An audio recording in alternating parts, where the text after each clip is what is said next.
So, Carla, thank you for joining me today on the Life of KG. I hope you're well.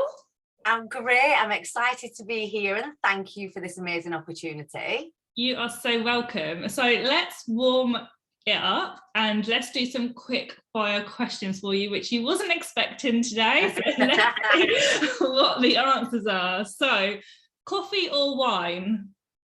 Wine. Beach or pool? Beach. Summer or winter? Summer. Employed or self-employed teams? Employed. Bath or shower? Bath. Book or podcast? Book. Instagram or Facebook? Instagram. Oh, I love that. I had to think quick then. I know. I actually was listening to someone's podcast not so long ago, and I saw that people were doing this stuff on their shows, and I thought that is such a good idea. So It's a good icebreaker as well. Definitely, especially because it's always nerve-wracking coming on a show. So hopefully you feel nice and eased in now. Yeah, nice and comfortable. I've got my coffee. No wine. Save the wine for later. Yeah. So for those of that are listening and not sure who you are, can you explain who you are and what you do? Yeah, so I'm Carla Chatburn, the owner and director of Pure Perfection Beauty Salons. I've been in the industry for 20 years and running my own salon locations for just over 17 years. Absolutely love the industry, got a sheer passion for helping other people just feel amazing about themselves and how I can help them enhance their natural beauty and well-being. Won over 21 industry awards, which I'm extremely proud about. I support a dedicated team of professionals on how to help them level up in the beauty industry and be more self-aware of what happens behind the scenes in business, which is like a massive roller coaster. Yes, I'm a happy-go-lucky person and I've got 2 young boys, and yes, I just love the industry and what we stand for as individuals as well. So I hope that helps. Wow, I love that. How incredible. I could literally gather so many questions just from that mini bio you done. I'm like, I'm sure we could talk for hours. So what made you set up your first salon in the first place? What got you into this industry? Well, I'm a very creative person. Like most hair and beauty therapists, I've come to gather that we're so passionate about the creative abilities that we have, and I'm not an academic at all, so I did really struggle at school, and that's something that I've learned along my own journey, that everyone has the weaknesses and strengths. So I was a really bad nail biter. I was quite a nervy person at school. And I just thought, gosh, how do I cover my hands up? Because I was really embarrassed about them. So naturally, I landed into the nail industry where I could cover up my bitten nails. I loved how it made me feel. And I literally went into an apprenticeship straight away. My first wage, I went and bought a nail kit. It was like the best thing ever. So I practiced on my mum, my dad, my sister, my friends, you name it, 24/7. And that is where my passion started. And it just grew from there, really. I was just in awe of this fabulous industry and the different levels and diversity and directions you can go into. So that is where I started. Wow. So from apprentice to then having your own kit and practicing. Yeah. How then from then to the salon? So that's a really great question, and I'm trying to explain it in a really, really easy way so the listeners can understand. Is I was just so passionate about growth and people, and what I did was I leveled up extremely quickly in all elements of beauty, right up to level 4. And I saw quickly that rather you know, how I could invest this business money into other people and how they could grow. So I employed from day one of 6 months from opening my first apprenticeship. So since then, every apprenticeship that has joined onto the Pure Perfection brand has grown with the company. And I do have one manager that's been with us for 16 years, and she's followed the journey right through with me, which has been incredible to see. So learning how business works and being able to invest in the different directions on what you can do with business money.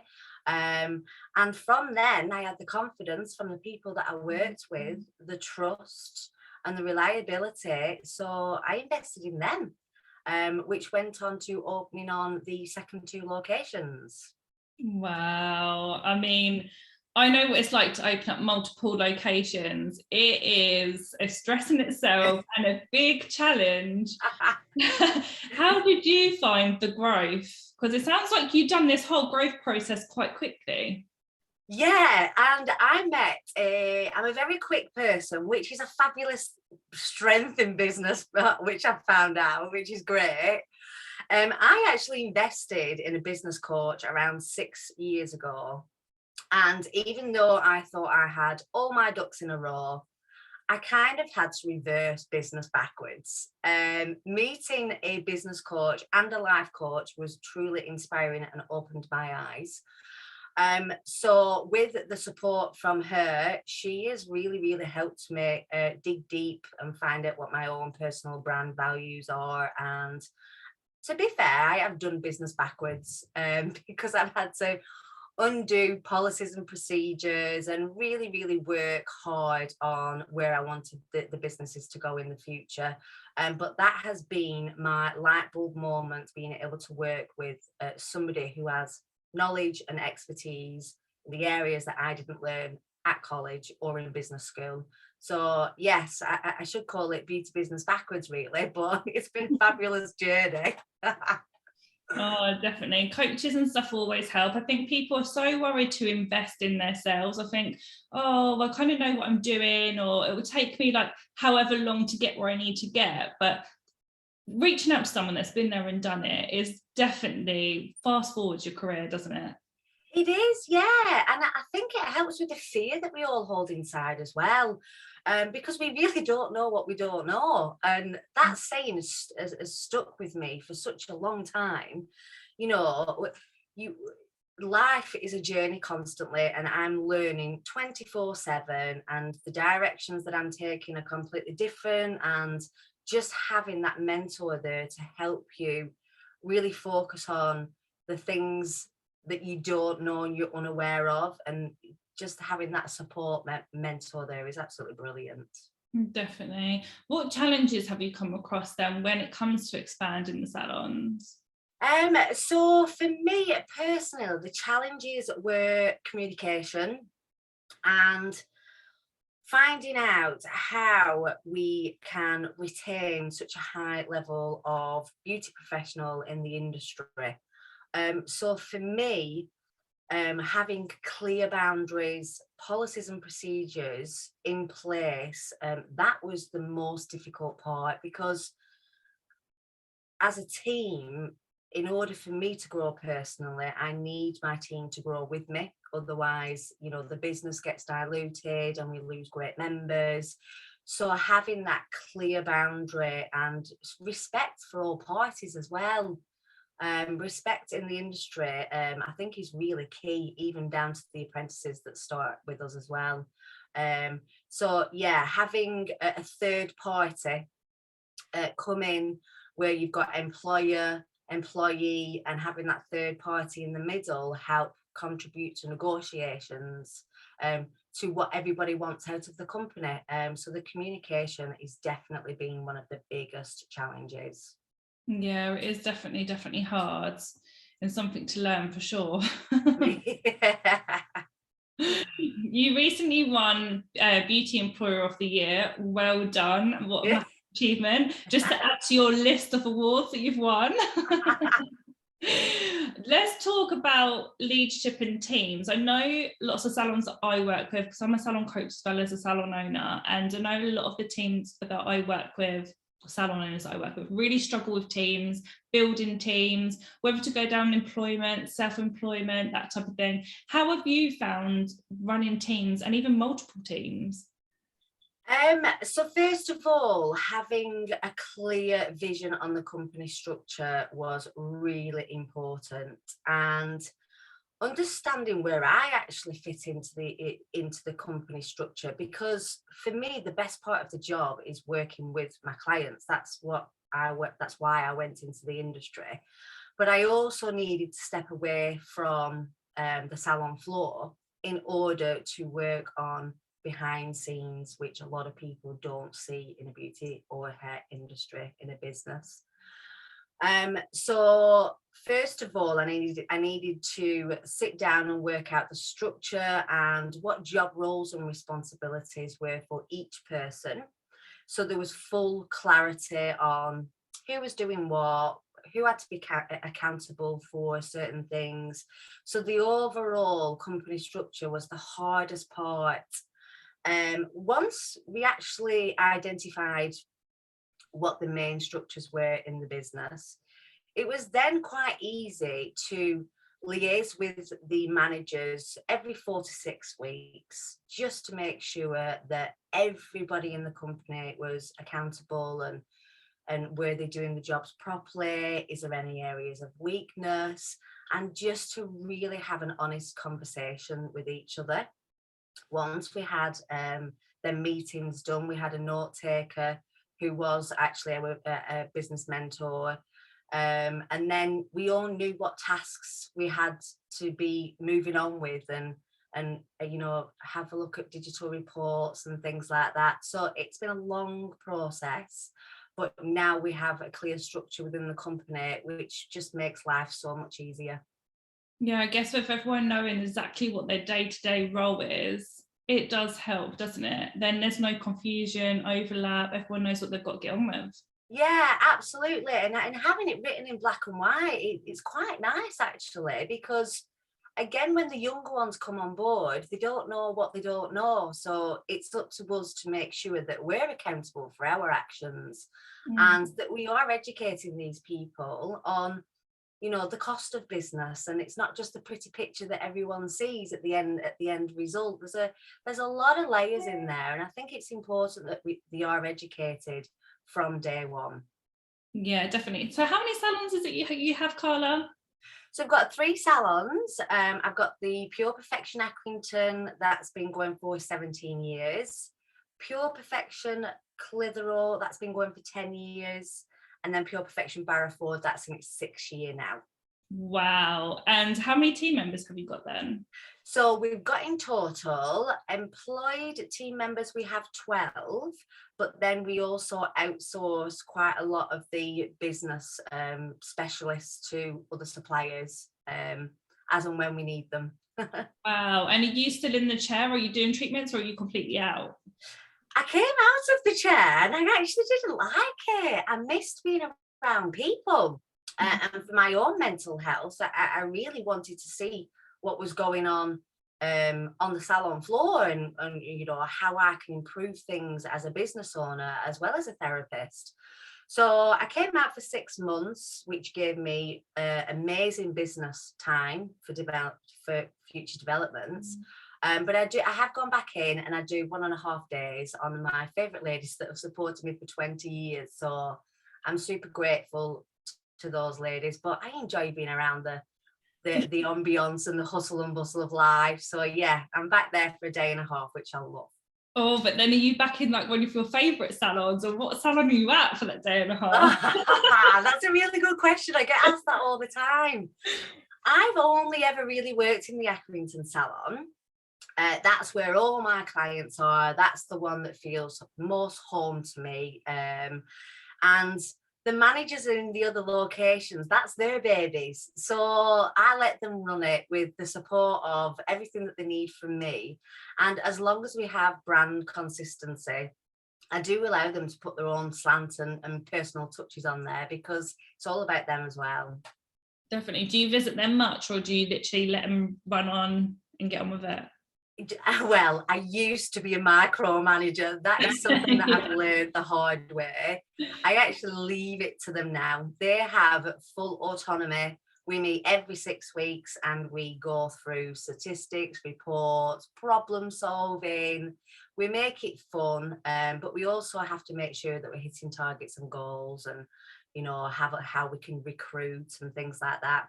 So every 6 weeks we meet, and I do allow the girls to make the decisions, because we also have a financial growth structure as well. So down the path, everyone is going to benefit from everyone who's involved in the company, really. Amazing. It's so interesting talking to other salon owners and those that have grown and expanded to see how they do things, because I'm sure you'll agree, when you open that first salon, it's very much your baby. Like you say, you go and work in that first one you started. So then you think, well, then how can I expand? Because I can't be a mother to all these babies. Then you have to let go, don't you? Yeah, and it's really funny you should say that, because I wrote loads of notes and I've not even used any of them now. I'm just winging this conversation right now.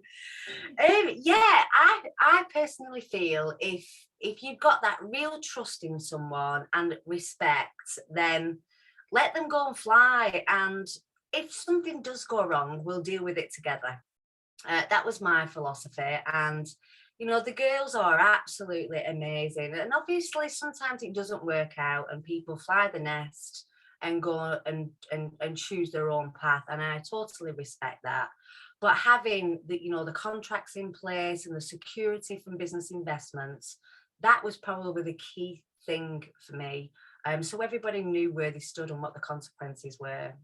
Definitely, that's brilliant. So obviously you've gone from salon owner to now being a leader. You have many, like, for the 3 salons. Being a leader is completely different to being a therapist. Yeah, I've read loads of books and it's still how do you lead? Oh, definitely. You can't read, can you? Just think, and there's always, everyone thinks, oh, we're superwomen, we're leading these teams, we're doing this and that, but we still have our down days and struggle with it every now and then. Yeah, absolutely. I do believe in always leading by example.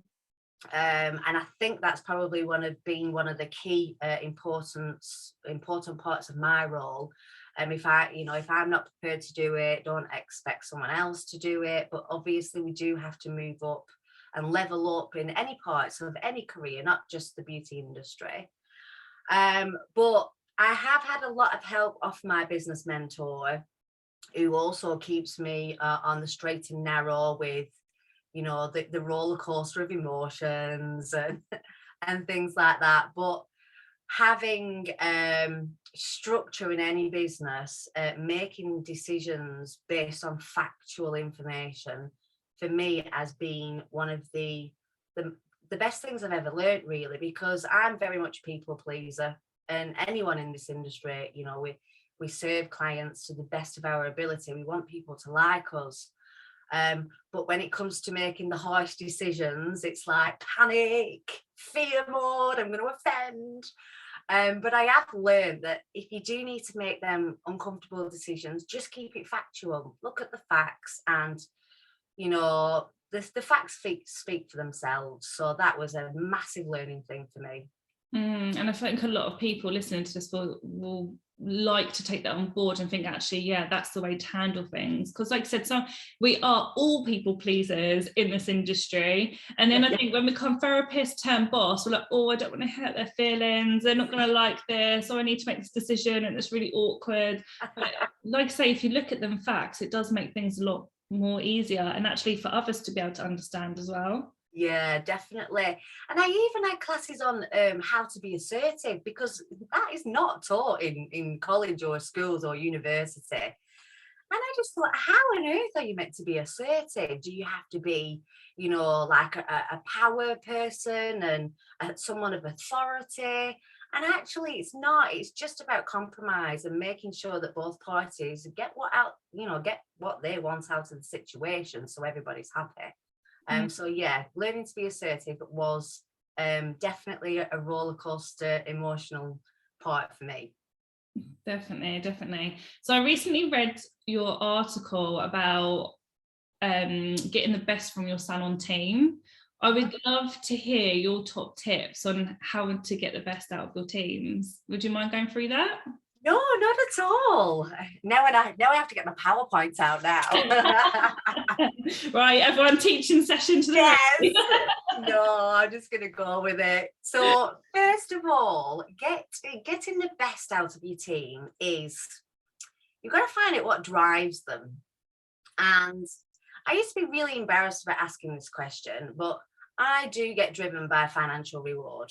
Coming from a really humble background, I want the nice things in life, and I'm prepared to work extremely hard for them.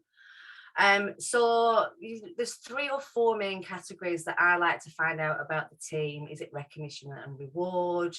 Is it career growth? Is it financial? Or is it time?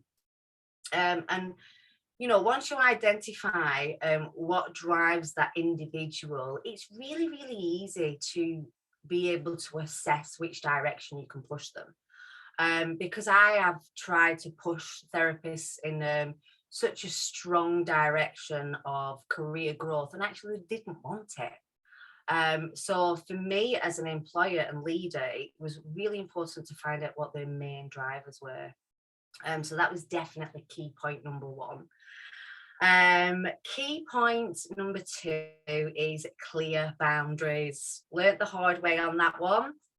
Having clear boundaries, of course, I want to be friends with my entire team. I love them all personally and individually, but I have to be bad cop. If targets aren't being met, clients are disappointed, then it's important that I go in with clear boundaries with the team, and things really need to be resolved, and look back at the policy and procedure we have in place, and this is the reason why we do this.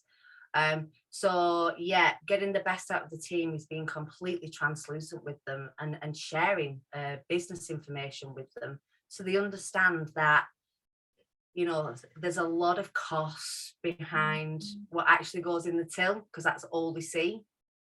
I was very naive to that also, so please learn from my mistakes. Yeah, so the cost of business is going up. So again, communicate that with your team and let them know that this is how much profit we make in such a service, and timekeeping is really important, and we all have to make sure we're working at the same level. I do always like to put my team first before the client. Now, a couple of years ago, it was always the client was first. And they are, to me, in my columns, when I'm a beauty, when I'm acting on the salon floor, they're my number 1 priority. But as I've leveled up in the industry of business, it is super important that you put your team first. Because if we don't put them first, then they're not going to be able to offer the level of service to their customers. So, have the uncomfortable conversations, and, reach out to them and communicate. Is everything okay? Do you need anything from me to support you? And yeah, try to accommodate their needs as well as your own. And then that way you have a really great, respectful working relationship.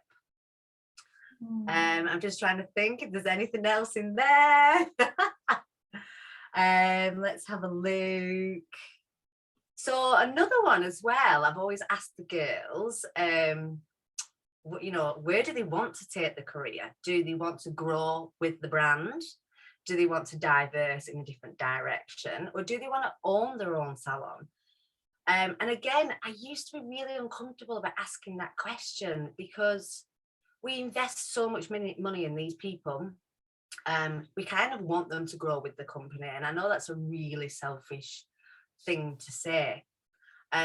But it's not selfish when you are clear about the boundaries on how much money you're investing in this person.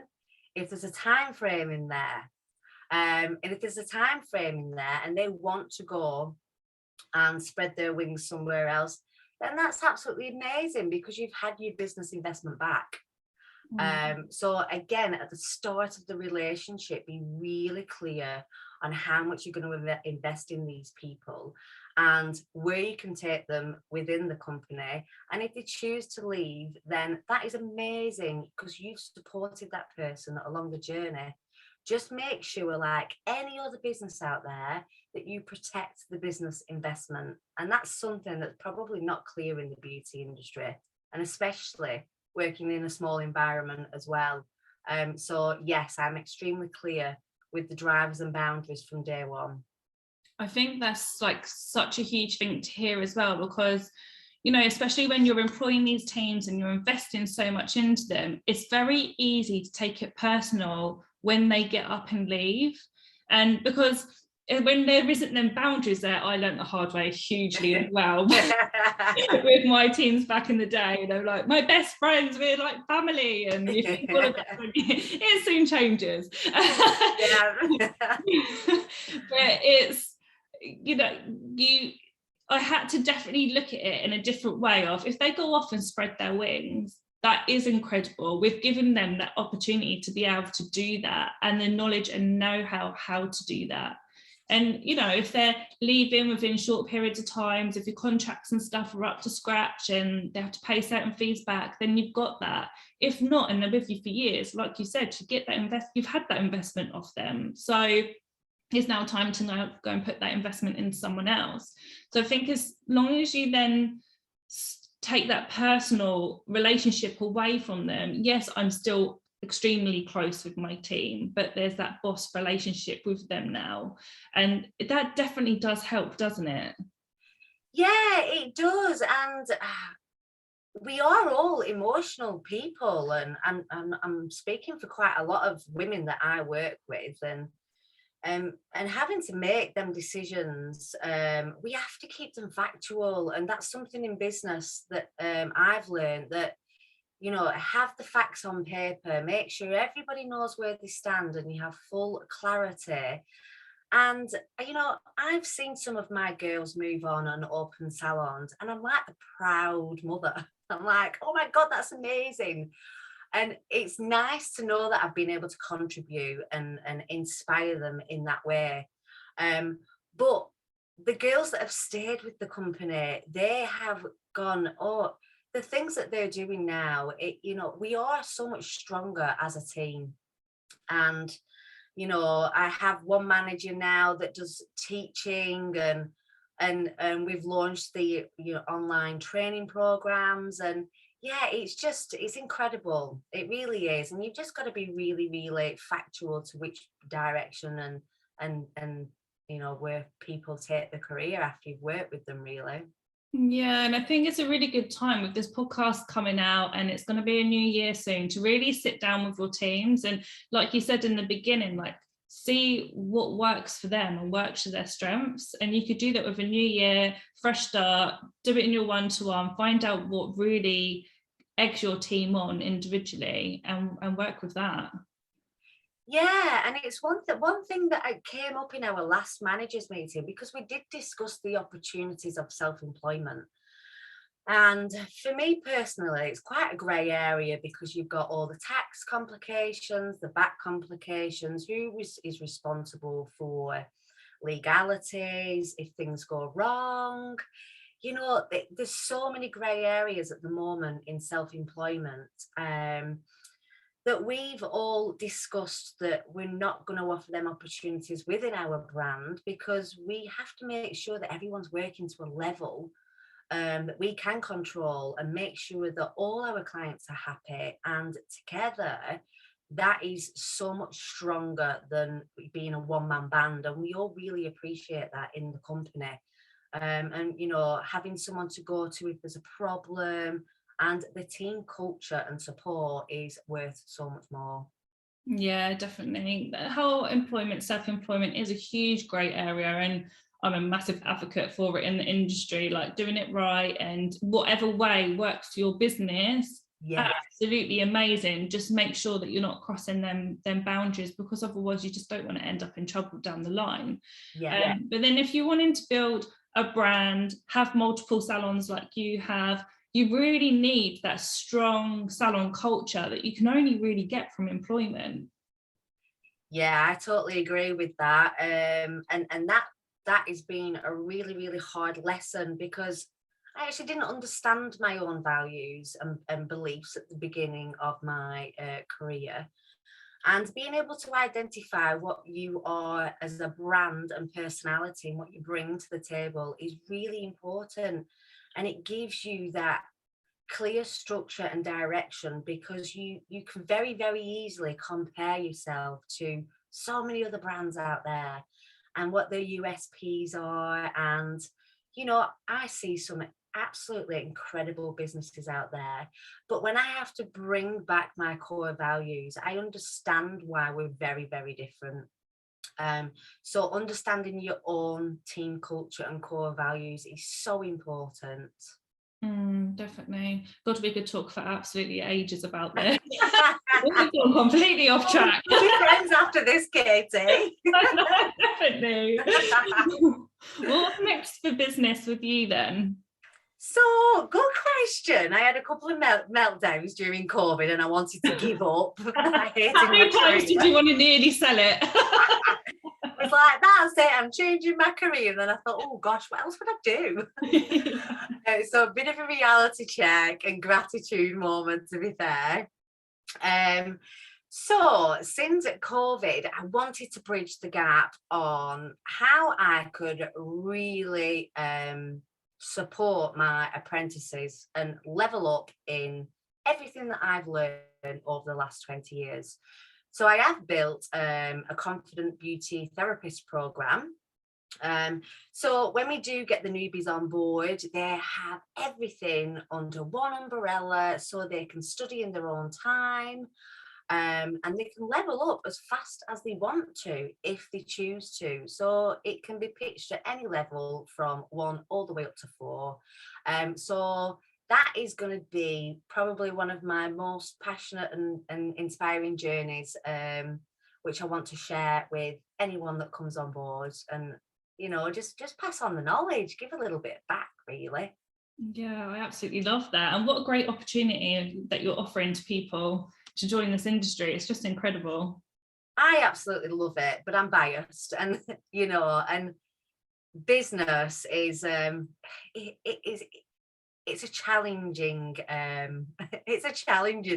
I've learned loads, but being able to pass on that knowledge back to other people so they don't make the mistakes I made, because I've made many and learned the hard way. I'm ready to give back now. I love that. I love that. I'm sure there's so many people listening to this or watching this if they're part of Coffee, Cake and Chat and want to connect with you. So where can people connect? So obviously I've got my personal profile, Carla Chatburn, but I do have all the business Instagram and Facebook accounts, and there's lots of links that they can go on there and explore the training academy, or if they even want to visit one of the salons, why not have a treat, have a bit of me time. But yeah, anyone can get in touch, email me, and I'll quite happily support in any way I can. Perfect. I really appreciate you giving up your time this afternoon. Thank you very much. And that was such an incredible episode. So thank you. Thanks, Katie. I really enjoyed it. It was finally nice to meet you.